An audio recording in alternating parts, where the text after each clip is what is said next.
চাপাতি আর চিনি দিয়ে বাড়িতে মেহেদি বানিয়ে ফেলেছি আর হাতে দেওয়ার পর এত সুন্দর কালার এসেছে, মাশাআল্লাহ। নিজ হাতে আজকে মেহেদি বানাবো আর অনেক দিন পর আজ শাড়ি পরতে ইচ্ছা হলো। এটা একদম নতুন একটা শাড়ি, কিছুদিন আগে অর্ডার করছিলাম, আজকেই হাতে পেলাম, তো ভাবলাম আজকেই পরে ফেলি শাড়িটা। আমার অনেক রকমের শাড়ি কালেকশন আছে, অনেক কালারের শাড়ি আছে, বাট এই ধরনের শাড়ি আমার কালেকশনে ছিল না, সেজন্যই নেওয়া। খুবই সুন্দর এমব্রয়ডারি ওয়ার্ক করা শাড়িটাতে আর একদম স্নিগ্ধ একটা কালার, সেজন্যই পছন্দ করে নিয়েছি এটা। আজকেই পার্সেলটা হাতে পেলাম, এখনো ম্যাচিং ব্লাউজ বানানো হয়নি, তাই ব্ল্যাক ব্লাউজ আর ব্ল্যাক হিজাব পেয়ার করে এটা পরবো, সাথে হালকা একটু সাজুগুজু করব। সকাল সকাল এত সুন্দর একটা শাড়ি পরে আমি একদম রেডি। তোমরাই বলো এই সুন্দর শাড়িটা পরে আমাকে কেমন লাগছে। এই সিজনে পদ্মবিলে যাওয়ার জন্য পারফেক্ট একটা শাড়ি মনে হচ্ছে আমার কাছে। শাড়ি পরে রেডি হয়ে চলে আসলাম রান্নাঘরে। মেন টপিকে চলে আসি, আজকে আমি মেহেদি বানাবো। আমার মায়ের কাছ থেকে আমি এভাবে মেহেদি বানানোটা শিখেছি। প্রথমে একটা পাতিল বসিয়ে দিলাম চুলায়, একদম লো হিট রাখছি, আর তার মধ্যে দিয়ে দিচ্ছি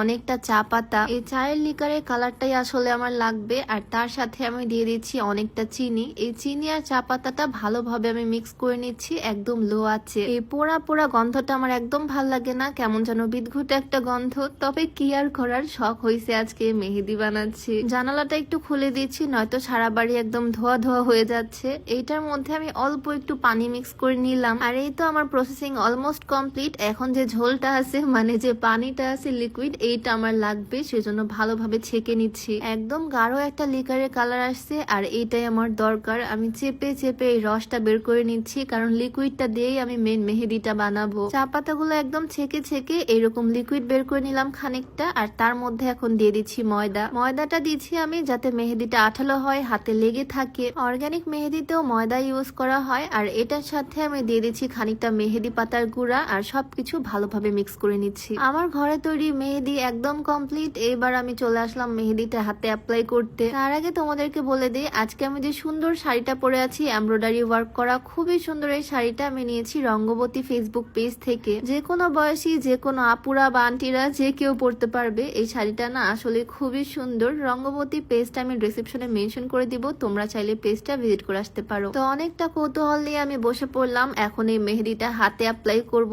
একটা কটন বাড দিয়ে আমি সুন্দরভাবে হাতে অ্যাপ্লাই করতেছি গোল গোল করে। এটাকে কোণে বা পাইপিং ব্যাগে ভরলে ডিজাইন করেও দেওয়া যাবে, বাট আমি সেই আগের যুগের মানে ছোটবেলার মতো হাতের মধ্যে গোল গোল করে দিচ্ছি। গাছের মেহেদি ছোটবেলায় এরকম ডিজাইন করে দিতাম, আর এই ডিজাইনটা বেশ ভালো লাগে দেখতে। 15-20 মিনিট আমি এভাবে হাতে মেহেদি রেখে দিব। এর মাঝে তোমাদেরকে দেখিয়ে দিই, তোমরা যারা চিকন হতে চাও চাইলে এই স্লিমিং টিটা খেতে পারো। সাইড ইফেক্টের ভয় নাই, কারণ প্রাকৃতিক উপাদান দিয়ে তৈরি। এইটা তোমরা বিউটি বাই লিম পেজ থেকে পেয়ে যাবা। পেজটা ডিসক্রিপশনে মেনশন করে দেওয়া থাকবে, নাম্বারটাও স্ক্রিনে দিয়ে দেওয়া থাকবে। যাই হোক, মেহেদিটা অলমোস্ট শুকিয়ে আসছে, আর আমি এটা তুলে ফেললাম। তোলার পরে কালার দেখে তো আমি খুবই অবাক, কত সুন্দর কালার আসছে দেখো। আর একটু বেশি সময় রাখলে হয়তো আরো সুন্দর কালার আসতো, তবে আমি এই কালারেই স্যাটিসফাইড। খুবই সুন্দর আসছে, একদম টুকটুকে কালার আসছে। আর একটু সময় রাখলে হয়তো আরো সুন্দর আসতো কালারটা, তবে এই কালারও বেশ ভালোই লাগতেছে, কি বলো? তবে নিজ হাতে মেহেদি বানিয়ে হাতে লাগালাম, ফিলিংসটাই অন্যরকম, আর খুব সুন্দর একটা কালারও চলে আসছে। তোমাদের কাছে কেমন লাগলো আজকে ছোট্ট ভিডিওটা অবশ্যই কমেন্টে জানিও। দেখা হয়ে যাবে নতুন কোনো ভিডিওতে।